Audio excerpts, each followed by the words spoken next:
Good morning, everybody, and welcome to this webinar, which is co-hosted by BDD Pitmans and Goodman Jones.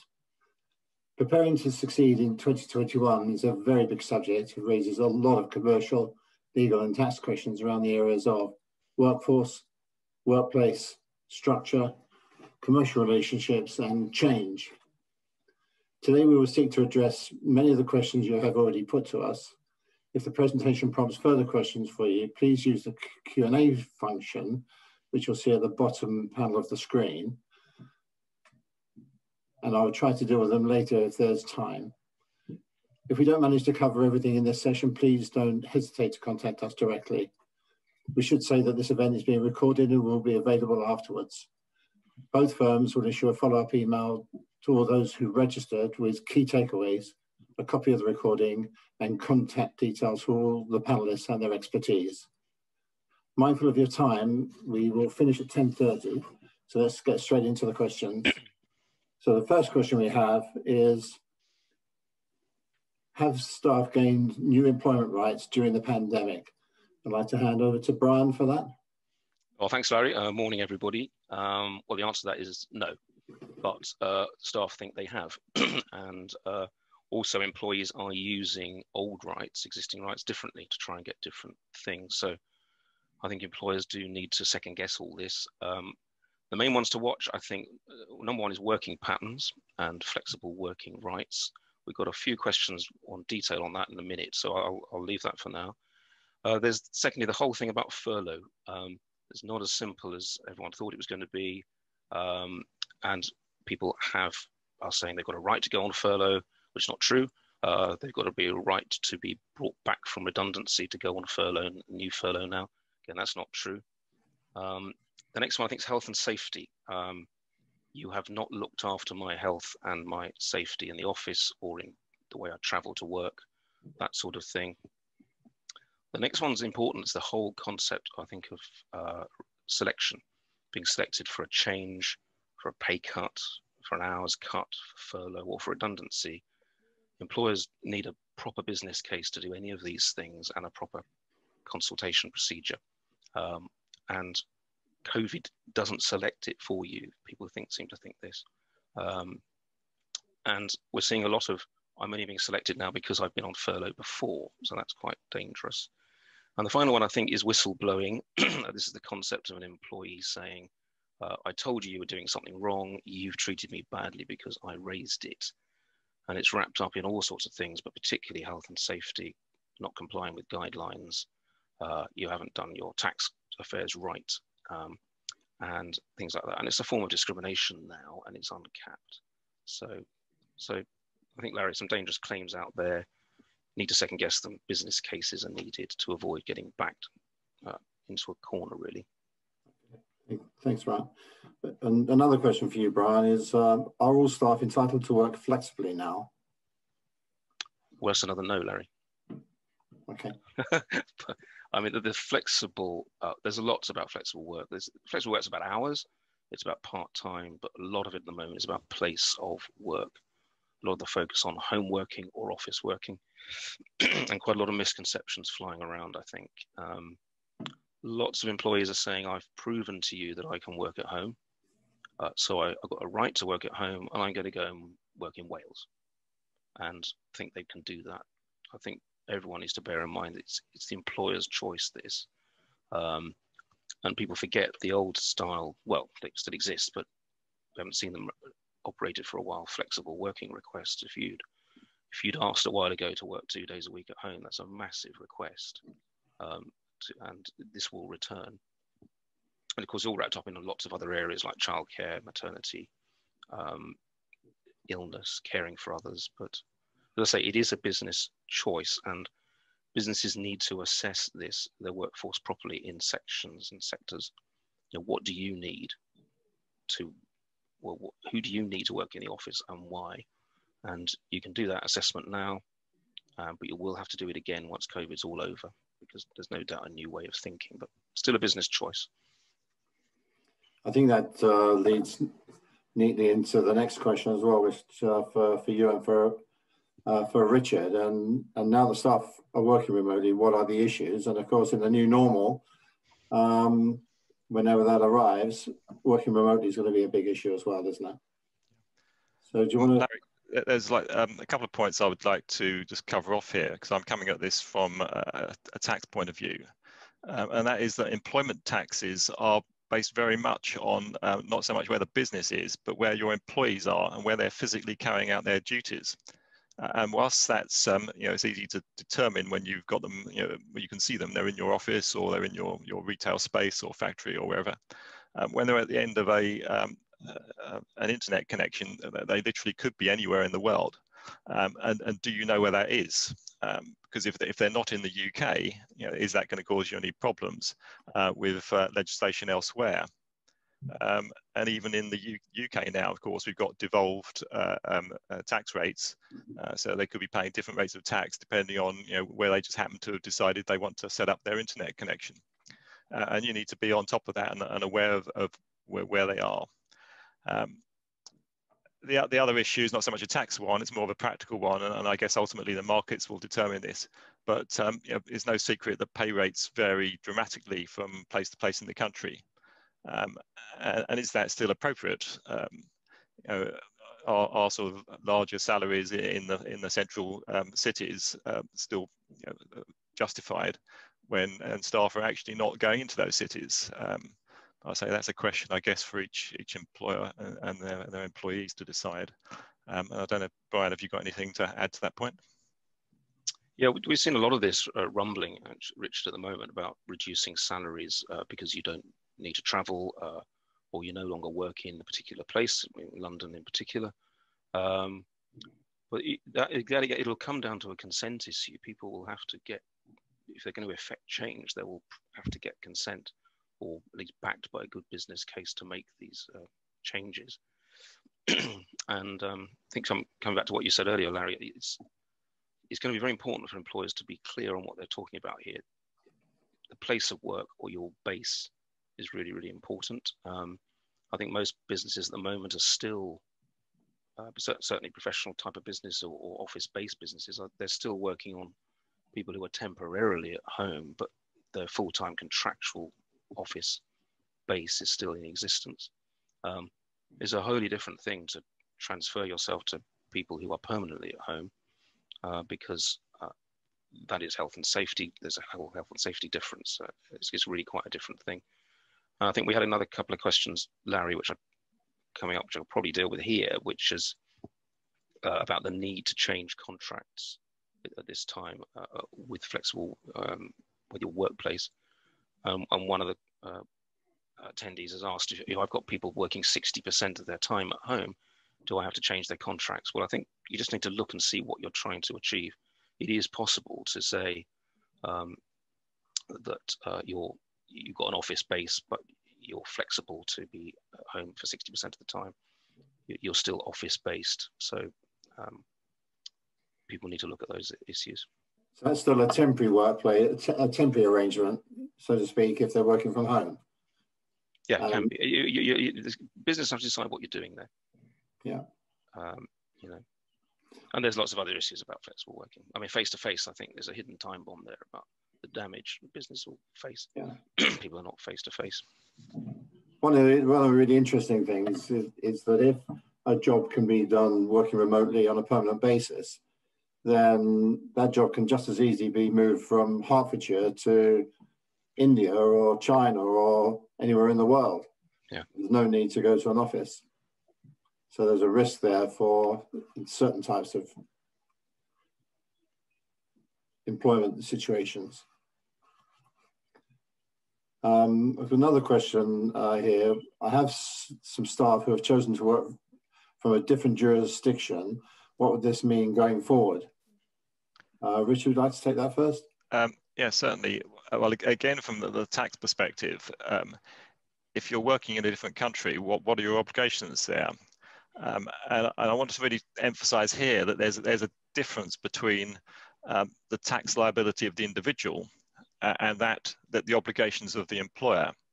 And most countries have a rule where you'll be tax resident in that country if you're there for broadly more than half the year, and that's a fairly sort of general rule. Obviously, there's nuances from country to country, but And also the double taxation agreements tend to support that by allowing countries to continue to tax their own nationals or their own residents whilst they're working temporarily in the other country. But that's for the individual. When you're looking at your obligation as employer, it can be quite different. And if you take, for example, in the UK, the first instance is if someone comes to work from you, it doesn't matter where they've come from, and they start working, on day one, you've got an obligation to operate PAYE on their salary. Now, there are various schemes in place in the UK that help out for internationally mobile employees, which will ease that burden. But they will have to be set up and agreed with HMRC in advance. So really the message here is if you're going to allow staff to work in different jurisdictions, you've got to really be on top of what your obligations are there, because they could start immediately with you having to set up payrolls in other countries, for example. And the other point I want to raise here is that what's the effect on the rest of the business of having staff working elsewhere? Is there a danger that you may actually end up setting up a permanent establishment in another country simply because you've got a couple of staff who are on their laptops in their holiday villas in Spain or wherever? I don't know if Graham wants to pick this up later, but I just want to raise that now. There is a possibility that the staff working elsewhere can have a fairly major impact on your tax obligations, not just for employees, but for the business as a whole. Ryan, do you want to pick up there? Yeah, thanks, Dave. Just a couple of points. I mean, the way the question's phrased is interesting because staff have chosen to work from a different jurisdiction. Staff can't choose where they want to work. So again, the employer needs to grab control of these things and also be very clear what you're doing. So there's quite a difference if you're keeping someone as a UK employee, but you're seconding them out to one of your businesses abroad, or you are posting them out. That's quite different to moving their workplace abroad. And Graham, do you want to comment on the structuring issues there? Yeah, thanks. So Richard used the expression of permanent establishment. The concern is that if you have people who have a long-term base overseas, then a footprint of the British business is actually physically located overseas, and therefore there are profits generated outside the borders of the United Kingdom. And of course, it's no surprise around the world that many governments try and tax as much as possible on the profits generated within their borders. And therefore there is the possibility that having that person work overseas for a long period of time actually generates profits overseas. And therefore, not only do you have the payroll obligations that Richard alluded to, but also there's the risk that you suddenly start looking at profits taxes and maybe sales taxes being payable overseas. It's uncertainty. And one of the things we're finding is that organizations who acknowledge their staff are now outside the UK are sort of saying, well, is there a way that we can ring fence and sort of be a bit more certain about the obligations that we're entering into in another country? And the really simple way around that, and the popular way around, really due to commercial risk mitigation, is actually setting up a company in that country and populating that company by the individuals who are working there. And therefore you're sort of identifying who is in a country, what they're doing, and what economic profits they're generating, which gives you a bit more of an understanding of obligations. And if you do then find that you have people who are overseas, the question which is allied to the city centre observation made previously is different salary rates are applicable in different countries. And if someone is going to a lower level of salary jurisdiction, is it fair that they still get paid maybe central London wages? And maybe there should be some sort of salary equalisation mechanism so that economically they are getting the correct amount of pay for the economy they're sitting in rather than the British economy. Yeah. I think that's a key issue, and I think in the new normal we'll see quite a lot of jobs moving around the world. Next question was, what can I do to look after key staff when cash flow is so uncertain? Graham, do you want to pick up there on share incentives and so on? Yeah, I mean that you've taken the words out of my mouth. Cash is king, and employees are key. If you are finding that the remuneration package has to be flexed, either because incomes to the business are lower, or actually you've identified those key individuals and you can't pay them more, but you want to ensure that you maintain them and incentivize them, then share option planning is always the top of the pick list. In the UK, we have a number of HMRC approved share option schemes. Approved means they come with some form of special tax break, with enterprise management incentive, or EMI as it's quite often referred to, being what I consider the gold star of share option planning. It's an arrangement that allows a great amount of flexibility as to who it applies to, the terms that the options are issued under, and the time period in which the options can exist. Also, they can be what is colloquially known as exit only, which means that the options only are exercisable the millisecond before the business has grown. And psychologically, that has been proven to have senior management a real incentive to grow a family business or a private business, to allow it to be sold, because then they participate in the sale. Now, all tax breaks come with some restrictions, and the common restriction for the approved tax breaks, especially EMI, is that it's really for trading businesses only.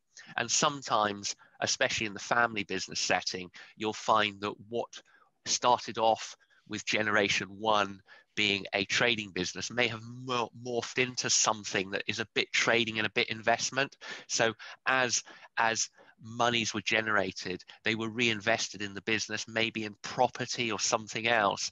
And therefore, quite often we find, as part of the share option planning, there is a restructuring that separates the trading side of the business, i.e. the bit you're really wanting to incentivize management on, from maybe the property ownership side of the business. That allows management to focus on the things that are under their control, i.e. the trading activities. And also, I've heard it said, and it's actually true, that it allows the business owners to ensure that management don't participate in maybe any uplift in property prices, which are outside their direct control, and management are therefore solely incentivized by trading activities. Great, Graham, thank you for that. If I move on to the next grouping, which we've got a heading of workplace. Our first question there is, why do I have to continue paying rent and service charge for a building that I can't use? And as you can imagine, everybody, that's a pretty popular question at the moment. So can I hand over to Jonathan to deal with that, please? Thank you, Larry, and good morning, everybody. Yes, it is. I mean, it sounds a bit like a question you'd get from an insolent teenager with slouched shoulders, but it's been a very pertinent and frequent question, certainly over the last 6 months.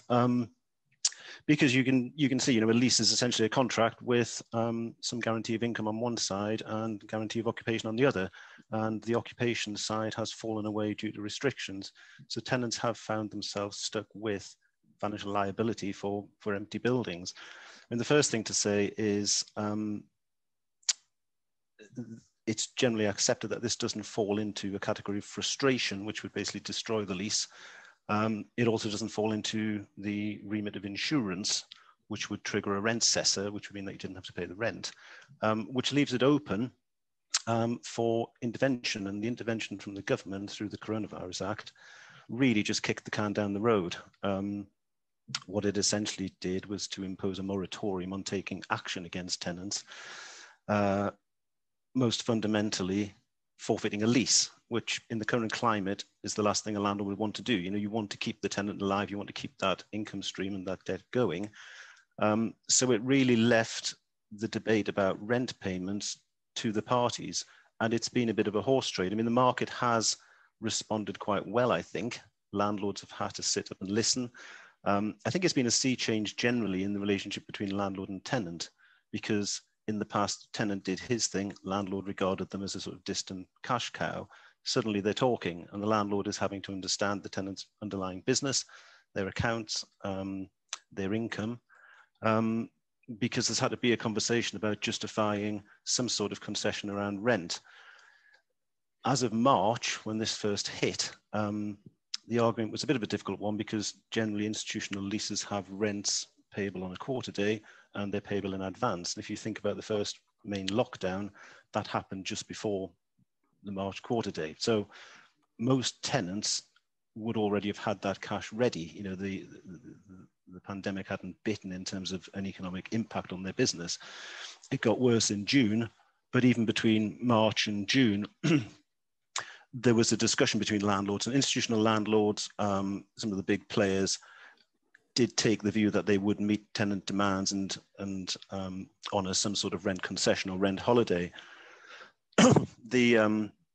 There was then a whole range of ways to do that, and that ranged from a complete holiday of 3 months' rent, postponing the rent and adding it onto the end of the lease by way of a reversion release, because the landlord then had an additional term and wasn't giving away value, postponing the rent and adding it to subsequent rent payments over the next year. So you're basically rolling it up, but you're only just, what you're really doing is, you know, pushing the problem down the road, or some other exchange for value. So taking out a break clause in return for some rent free. So there was a general debate about that. And I think the market did respond relatively sensibly, and it did lead to a far greater understanding between landlords and tenants. To answer the question directly, you do need to pay rent because that's a debt that is due. Most leases will include no set-off clauses. There is nothing that kicks in terms of frustration or rent cessor. So it continues to be a debt. Service charge is a little bit different. There remains an obligation to pay it, but of course, service charge isn't a rental payment. It's a reimbursement of costs incurred. Some of those costs will be constant, insurance, certain upkeep of the building. Some of them will fall away with the lack of occupation of the building. So I think tenants facing service charge demands that haven't changed should be scrutinizing them, because there must be an element of reduction of cost given what we've been through. Thank you for that, Jonathan. Next question, so for Jonathan and for Graham. My property requirement has changed, but I have an ongoing lease. What are my exit routes? So you want to pick up with that first, Jonathan? Yes, certainly. I mean, that question tends to follow the first question pretty rapidly once I answer the first question. So there are essentially three ways out of a lease. I think the first thing you have to do is get rid of this idea that a lease can just be dispensed with and the parties can walk away. You know, the lease continues. It is an ongoing debt and an ongoing commitment for the lease term. So your routes out typically are assigning the lease, which is basically selling on the lease. Selling might not be the right term, because the chances are if you've got a rack rented lease, you won't get a premium for that. But assigning the other lease and getting somebody else to step into your shoes, and you fall out of the picture, save for the fact that you might be required to, you probably will be required to enter into an authorized guarantee agreement should the next tenant default. The next possibility is an underletting.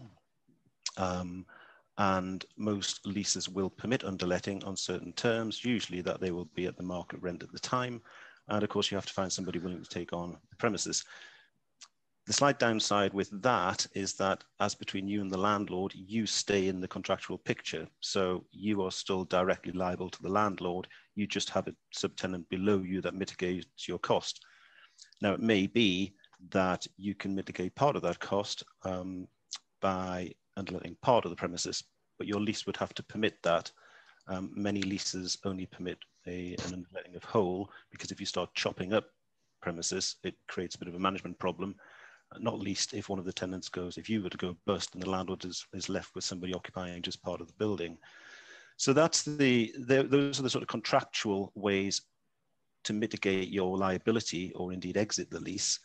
The other one outside of the terms of the lease is a negotiated surrender, which we've seen a lot of people agree with their landlord. Obviously, that depends upon the prevailing economy. And at the moment, it's difficult for a landlord to see an active demand from tenants to step in where their current tenant can't perform. So what you'll tend to see is a reverse premium paid by the tenant to pay down some of the rental liability that it would have had for a portion of the term. And that will be mitigated because there's if you have 3 years left on the term, there is a general assumption that the landlord will be able to make good with another tenant within that period. So it's a sliding scale of negotiation.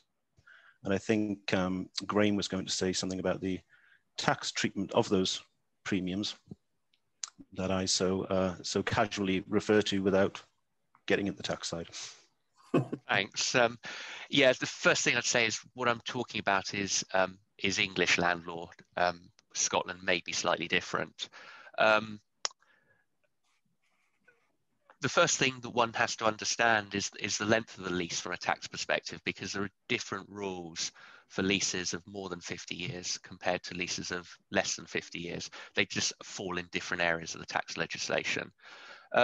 If we looked at the three alternatives, the assignment or the sale, there's some very specific tax legislation that allows you to predetermine what the tax liability would be if you sold the lease, likely to be within some sort of capital gain, and therefore you receive money in, you pay some tax on it. Underletting is really just, as Jonathan says, it's an offset arrangement, and you'd like to think that on an annual basis your outgoing rent is X and it's offset by income of Y, so effectively your net cost to yourself is less, and you get tax relief on that net cost. From an accounting perspective, there's a slightly interesting point, and I'm probably not the best person to talk about this, but if you have, say, a 10-year lease and you've got £1,000 of liability and you've got £500 coming in, is there some sort of loss that you can recognize from an accounting perspective about the future of the lease? I guess that would be more relevant if you were really making a loss on it because you couldn't recover all your outgoings, because certainly for trading companies, if you can start recognizing losses, and assuming your accounts will allow it, you might get some sort of early tax relief. And the surrender is probably the most interesting from a tax practitioner's perspective, because when one advises a client, assuming the client is the tenant, one needs to understand how the landlord would be taxed, as well as how the tenant will get relief. And that's part of the commercial negotiation, understanding the tax profile of both parties. Because, as I say, if a lease is less than 50 years, you're into different rules from greater than 50 years, and therefore the tax profiles of the various parties can actually be quite different. And just my final observation on the sublet, I have seen an instance where a sublet was agreed, but it was actually a sublet to a landlord. And that was all geared up in this principle that you might be able to get accelerated tax relief if your accounts allow you to start recognizing future losses on leases. Thanks, Graham. I've got another question for Jonathan here. I still need an office, but how can I future-proof my business given the changing requirements for staff and occupation?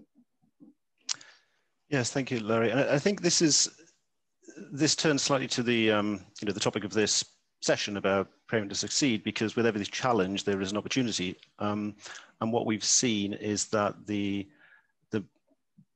bargaining position of tenant vis-a-vis landlord has strengthened. The landlord's position has softened, and they are having to take on positions that would have been unheard of previously. So if you're a tenant who is willing to commit to new space or an extended term, there really is a bit more of a menu in terms of what you can ask for now. I think in terms of flexibility, we've touched upon the idea of being able to mitigate your liability through underlettings or assignment. You should be looking at those provisions to try to get maximum flexibility. So if your building can sensibly, or if your floors in a building can sensibly split into parts, then first of all, try to take those in separate leases of parts. If you have a lease of 3 floors, why keep it all in one lease? Put them into separate leases, because then you have an ability to deal with those constituent parts on a more flexible basis. Assignment and underletting, you should be scrutinizing those to ensure that they are flexible, making sure that underlettings can occur at market rent rather than the headline rent under the lease. Maximum flexibility in terms of a test of covenant strength for incoming tenant. Just think about those exit routes in the future, should you need them. I say there's a lot more flexibility in that landlords have had to sit up and listen in order to retain their tenants. I mean, this is probably most obvious in the retail space because they have been at the coalface of the difficulties here. And in the retail space, we have seen institutional landlords accept what we were sort of calling a COVID clause, which is to say there has been the sort of shutdown that prevents us from undertaking economic business at the property. Here's our notice. We are now triggering a rent cessor. Now that's pretty punchy if you think that behind all of these landlords tend to sit institutional funds, and behind those institutional funds tend to sit lots of our pensions. So commercial property has always been a one-way bet in terms of certainty of income, upwards only rent reviews, but I think we are getting to a point where that sacred cow may be slaughtered, if that's not too dramatic a way to put it, because there's been a debate about upwards only rent reviews for some time. Certainly outside of this country, people see them as very onerous, but landlords have always stuck by those. The other question is about the calculation of your rent. So what's always been fixed rent in retail circles is now commonly turning to turnover rent, which is a situation whereby the landlord will get a minimum payment that he knows he can bank on, but the rest of it is based on a tenant's turnover, a percentage of turnover, which again leads into this idea that landlords have to take a far greater interest in their tenant business and understand management accounts and income. Now you can see that in the retail space because that has been decimated. I mean, I think there's a statistic that says that in England from June 19 to June 20, we've lost something like 5,300 retail units, which have just gone. So landlords have to take a sort of softer position with retail tenants just in terms of keeping their buildings open, because remember, it's not just the rental income that the landlords stand to lose, they also pick up the rates liability once the building has been void for a while. So you do have a decent hand to play as a tenant that needs space and is willing to commit. And I think you should use that to your advantage. The other example is more generous rent-free periods. If you are taking a long-term lease and you know that your business is going to need the premises, the chances are you can negotiate a far longer rent-free period at the moment. So throughout the old rule book, because landlords have to take a much more pragmatic and cooperative approach these days. Thank you for that, Jonathan. I've got a final question under this section. I own the building. What can I do to protect myself from falling demand? Would you like to kick off with this one, Graham? Yeah, thanks. We're seeing a bit of this, and what we're noticing is that there seems to be a bit of an uptick in commercial to residential development. Now, I'm sure Jonathan will have lots of views on the ability to get planning and things like that, but let's just assume that all of those boxes are ticked. Then really the two considerations are direct tax and VAT. VAT is obviously a turnover tax, and there are different rates of VAT that apply to different parts of development, and therefore your VAT planning is key. From a direct tax perspective, really it depends on what the residential development is like to be used for. If it is used for rental income, then there's a different profile from residential development to sell, and we're finding that certainly there is an appetite for residential development to sell. I talked previously under the EMI about there are subtleties in the tax world between an investment business and a trading business, and certainly residential development to sell is a trading business, and therefore families can start looking at maybe some of the trading tax reliefs if they're doing residential development for sale. Thanks for that. Jonathan, do you want to pick up anything there?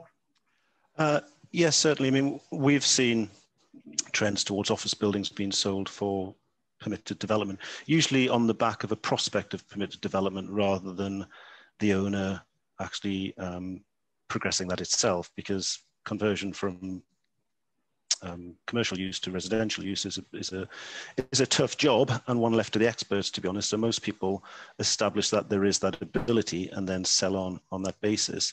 I think before you get to a conversion to residential, which is a fairly fundamental change, it's worth noting that the planning system has freed up recently considerably with the new introduction of Class E, which is not a recreational drug. It is a change to the planning system where we used to have very structured use classes for different uses, split across commercial uses, retail, office, storage, all those different classes. And they were very specific, and both the planning and leases were geared towards those specific uses. Class E basically wraps up most commercial uses under one use class, which means that if you had a falling demand, say, for office in an area, there is a lot more flexibility in the planning system to pursue another commercial use. Things like gyms and all sorts of things now fall within the same use class. And there was a great pushback on that. It actually went to judicial review because the idea was there hadn't been sufficient consultation. This was a major change in the planning system, but that judicial review has been recently kicked out. So that is open. In terms of the planning position on changes from commercial to residential, that was effectively a change from office or retail into residential. There is a consultation live now about extending that permitted development right to the entirety of Class E, and that's running through January, I think. So that might well open up a lot more possibility in terms of conversion outside of those strict parameters. What I would say is that with every helpful rule, there's usually an unhelpful exception, and in valuable areas, major local authorities in London, they have sort of disapplied that permitted development right by use of what's called an Article 4 direction. So they take away that permitted development right. So before you look at that, you'd obviously get a planner involved and look at what the position was with your local council, just to see that the permitted development right had survived. Thank you, Jonathan. Thank you, Graham, for that. Thank you. We can move on to our third section, which is structuring for 2021. And our first question for us to deal with there is, can we service our debt over the next 9 months? And could you pick up on that, Alexander? Yeah, sure. I'd be delighted to. Thank you very much. Good morning, everyone. It's a well-put question. Can we... Servicing debts, what we've noticed is that all companies, for very good reasons, a lot of businesses have taken on a lot more debt over the COVID period. For very good reason, they've got to keep themselves going. They will have been through processes already of checking whether they can afford to do so or should have done. But they would have done that several months ago. I think coming into the new year is a very good time to refocus on that question. So this is a very pertinent question to raise, because with the very emotional need to keep your business going, it is very attractive to take on lots of new debt, but you have to keep on top of your ability to repay that. 9 months in this question actually is a good time target to focus on. It's neither too short a time period to think easily that you can get through it, nor is it too far away to think that the world might change in a way that you can't enunciate well. So 9 months is a good time period to focus on. What it means is if you're going to service debt, you've got to put together some medium-term forecasts, include long-term liabilities, which are going to have to be paid at some point, and they never go. Long-term ones never go away. But also with some short-term cash flow, just to make sure you can get through the next few months, and then the mid-term forecast will show whether you can get through to the 6 to 9 months, and then the longer term after that. If you put all those together, that will, of course, give you a good idea as to what you can do.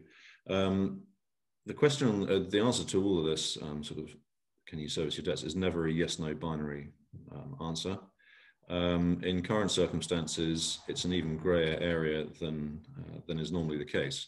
But that may seem very disadvantageous to many, but actually can be used to your advantage. Everyone is pretty much in the same boat. There's a collective problem in our economy, but that can be a positive. So, whatever your position is, when you look to see whether you can service your debt, there are means to improve it.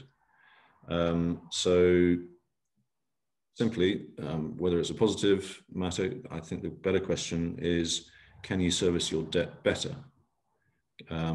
This leads on to questions that have already, ideas of incentivizing people working within your business that have already been touched on. But if you can service your debt better, then you're going to be in a better place. If you are finding it difficult to service debts, there are ways and means of putting yourself in a better position. Various processes, formal or informal, can be gone through. But I think the most important point here is to re-emphasize that everyone is in more or less the same boat. So what you need to do is speak to all of your stakeholders. As has been touched on before, even various stakeholder classes such as landlords, sacred cows, whilst not being slaughtered, are finding that they are having to be brought down. They're not as sacred as they used to be before. So as I say, speak to your stakeholders, all of them, landlords, lenders, the main ones. You can either, using the information you've already put together with your medium-term forecasts and your cash flow forecasts, go to your lenders to see if you can extend terms, see if you can change the covenants. It is a very good time. There are a lot of lenders out there who are wanting to lend and extend terms. There's a lot of political pressure on banks to do so. So you can seek new lenders or add different types of lenders, asset-based lenders who do cash flow lending. HMRC is also a key stakeholder who you can speak to. They are used to having to help businesses carry on trading. The only note I would put in there is that there are, in line with HMRC's new ranking as within, if anything goes wrong within the insolvency framework, is that there are potentially more stringent liabilities on directors for carrying on trading whilst HMRC debts are outstanding. That's not to scare people too much, but just to make sure that HMRC are kept very much in the conversation so that it makes it harder for them to complain later on if things don't go as they expect. One of the other main parts to look at is your supply chain. Stretch creditors, be generous to your debtors if they pay early. They may pay early on a discount. Think about shared resourcing. Go to some of your creditors, some of your suppliers, see if there's a way of sharing the business that you make together. And last of all, but very importantly, go to your shareholders and your equity. Again, there is quite a lot of liquidity out there that wants to be invested. Your shareholders may have access to that, and that is a good way of getting some cash into investment cash into the business in the short term. But the main point is that with talking to your key stakeholders in particular, make sure they understand your business. The more they understand what you need to do, where your pressure points are, the more they are actually going to be cooperative. I keep returning to the general point is that most people are in the same position in that we are all have pressures put upon us by this COVID over 2020, and looking to 2021, everybody wants to be able to come out of this in a better state. Yeah. Could I, if I could move on to another question, Alexander, please, and that is, what can I do to protect the strong parts of the business? And I think if, Graham, do you want to pick up initially on that, on demergers and the like? So what can I do to protect the strong parts of the business? Yeah, thanks, Larry. Yes, in the UK we have a number of mechanisms that allow for tax efficient breakups of businesses. And the theory being, of course, if you have a strong part and a weak part, you don't necessarily want the weak part to bring down the whole, and therefore you can separate out the various parts. Let's just pretend that you've got a business owned by A and B, and it's got two different divisions, Division 1 and Division 2. These techniques allow you to either separate out so that A and B both own Division A and both own Division B, or even separate out in a way that A can take, say, Division 1 and B take Division 2. And that allows for different skill sets to take the different divisions forward into the future, and therefore hopefully allow the businesses to remain both strong in the longer term. Really, there's two mechanisms one uses. One is either uses a part of the Insolvency Act that allows a new company to be liquidated as a process in separating out the stronger parts and the weaker part of the business, or one can use the Companies Act and a capital reduction, which is another mechanism. Really, the difference between the two is the former, the liquidation requires more steps, it requires different steps. The use of the Companies Act really is more reliant on accounting and corporate law and paperwork rather than physical transactions. Thanks, Graham. Is there anything you want to add there, Alexander? Yeah, just to emphasise that where you are leaving sort of the less strong parts of your business apart from the stronger parts, you need to be careful that you do still leave those weaker parts of the business in a viable trading position. If that is under any sort of risk, you need to take very specific professional advice on how to deal with that. There are various hardening periods for how long businesses have to carry on trading before they get into financial difficulty without impacting the previous transaction that put them separated them. The one thing I would prioritise though is try and take a positive, proactive stance where you're separating parts of your business. The less strong parts, see if you can divest them proactively beforehand, seek positive acquisitions of them, rather than looking to deal with them after the destruction. Okay, excellent. Thank you for that. Thank you, Graham. Our next question is, we are considering an exit for 21-22. What are the key areas we should consider? Holly, do you want to pick up on that one? Thank you.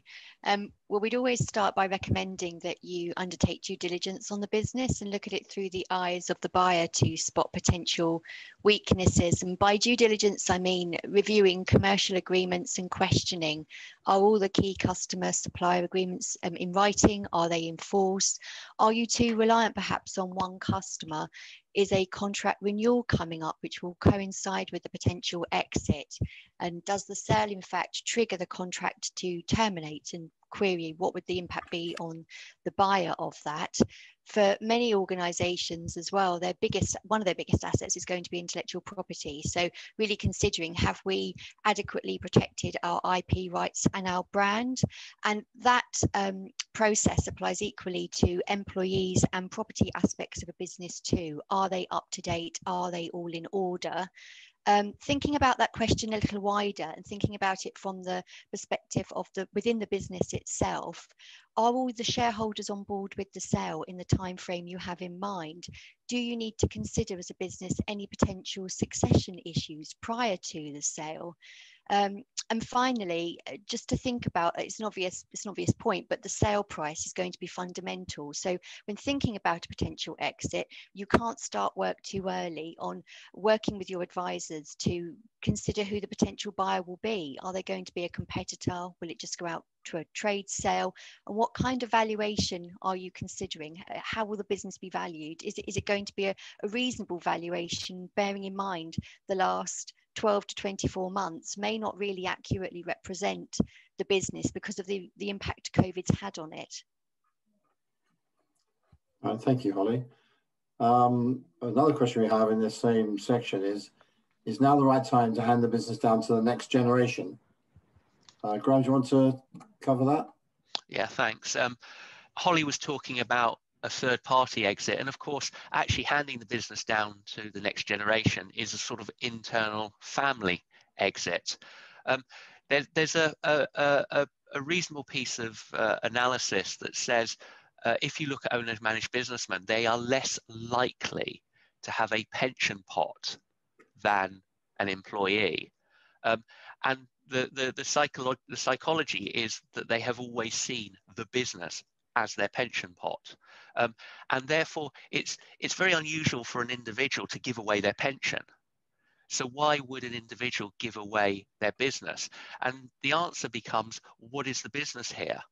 Because it is possible that you could have a situation where the family business, let's say it's in manufacturing, and it owns the freehold of the factory. Or going back to the demerger point, the stronger parts of the business, it might have divisions A and B.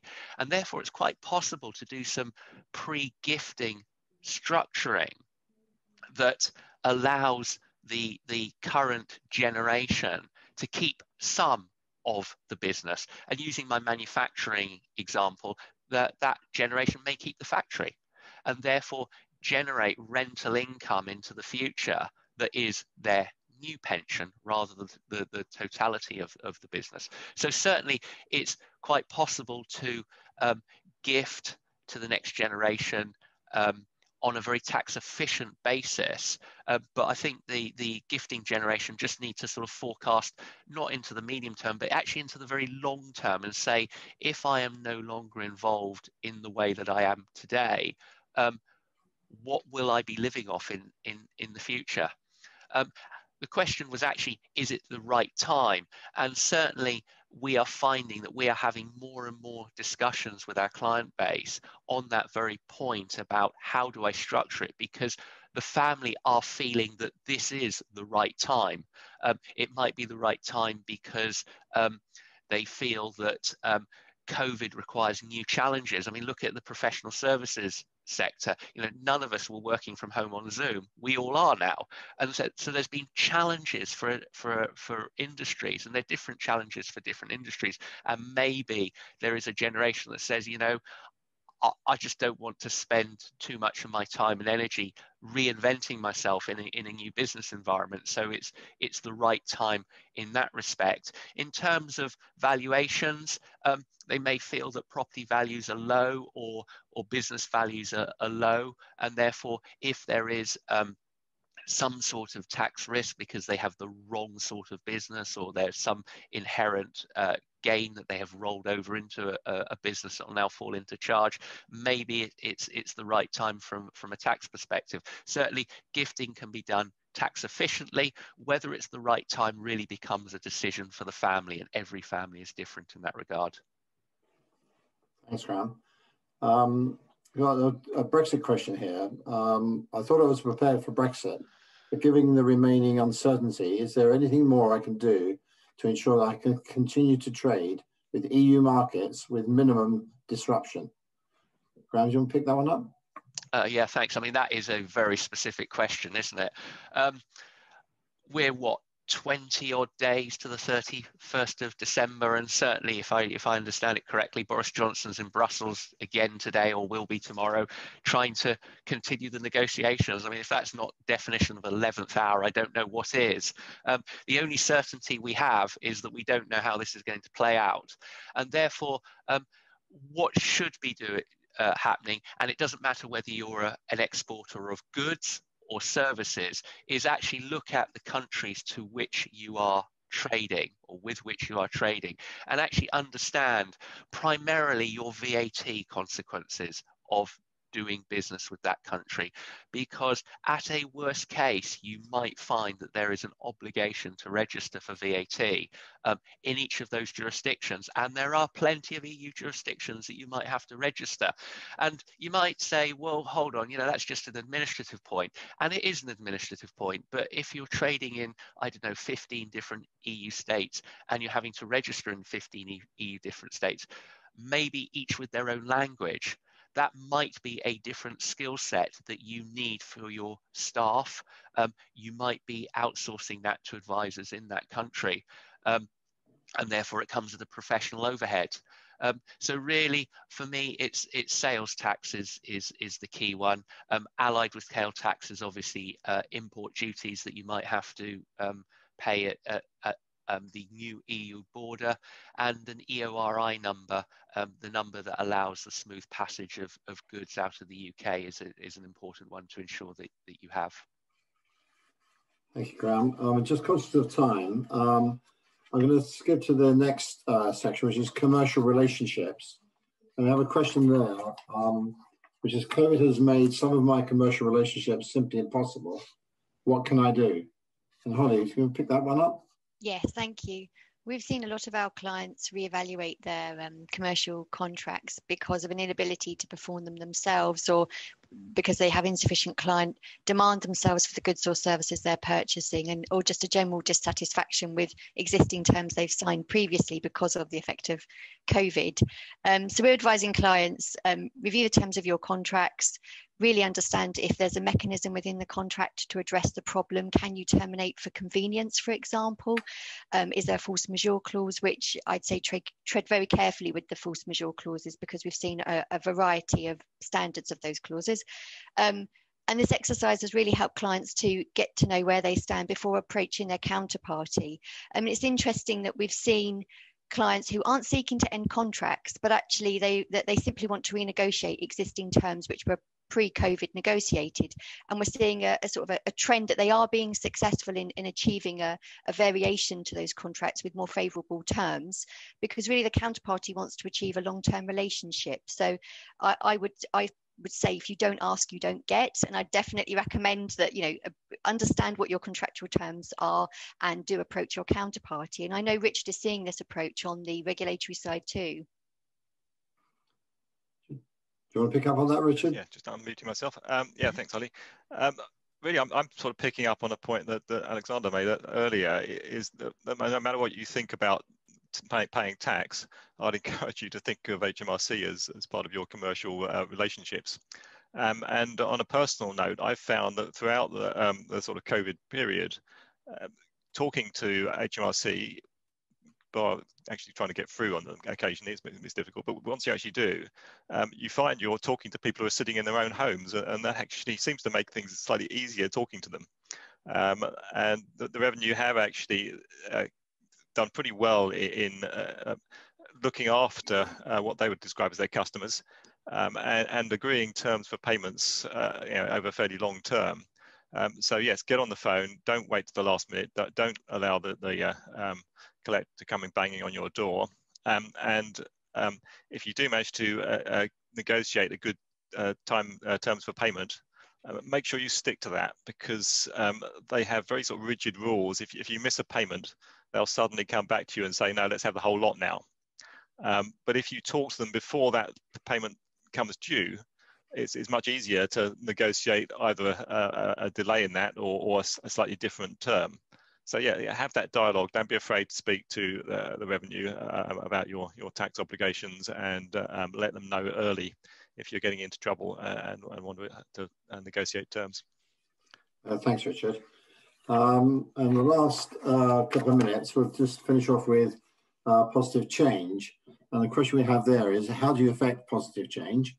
And Brian, can you deal with that, please? Yeah, thanks, Larry. It's quite a big question. But I think John picked this up earlier on, there's challenges, but there's opportunities around at the moment. And certainly from a workforce viewpoint, dealing with people, I think employers have a big scope to change things. Staff, for the most part, staff get this, that they get that there's business issues. And if you're transparent with them and gain their trust, you can do pretty much anything you like. But you must start with a business case, which I mentioned earlier on. Really analyze it, the commercial side, your legal side, your tax side, and get that structured in and present it to staff and present it to people. And it cuts through everything and all the challenges that might come up with it. I think without it, you can get distrust, and in a sporting analogy, you kind of lose the dressing room. But with it, people are involved. You can do things. So I'd encourage people to take that those opportunities. Thanks, Brian. Well, just a few seconds left. I think it remains for me to thank the panel for all their contributions, and thank you, the audience, for your time. If this raises any questions that you'd like to discuss, please don't hesitate to get in touch with any of us. As I said earlier, we'll be circulating contact details for all the panelists. And finally, I'd just like to wish you all a healthy, happy, and successful new year. So thank you, and that's the end of the webinar. Thank you.